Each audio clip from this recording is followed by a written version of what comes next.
দোকানও আসছিলাম, দোকান থেকে আয়া দিই আমার ছোটো ছেলে উপরে স্নান করে।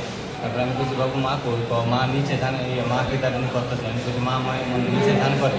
তারপরে কই আয় করে উপরে, উপরে মোটর দিয়ে স্নান করতেছে। আমি ওই মুরগির ড্রেস আসলে মুরগির ড্রেসটি পাল্টাইছি, দোকান আছে মুরগির দোকান, পাল্টাইয়া আমি কই বাবু স্নান কর। এরপরে আমি তো দেখাল যে নিচে দোকান তো খায় না নিচে। আয় পরে আমি ডাকতেছি নিচে উপরতে উত্তোলন না করে আমি নামছি, নিচে নামছি করে বাথরুমে দরজা দিচ্ছি করে বাড়ি মারছে কারেন্টে। এরপরে কারেন্টে বাড়ি মারছে পরে এবার আমি গেছি দুধ দিয়ে দিয়ে বেরিয়ে দিয়েছি। ওর উপরে যে দুধ দিয়ে কারেন্ট নক করছি, কারেন্ট নক করে আইয়া ওই তার ডাক দিছি, ডাক দিয়ে এরপরে উনি কিসের সুইচ দিতে গেছেন? হ্যাঁ? কিসের সুইচ দিতে গেছিল? সুইচ দেওয়া না তো, তাই না মনে বাথরুমে গেছি। কেমন হয়েছে ঘটনাটা?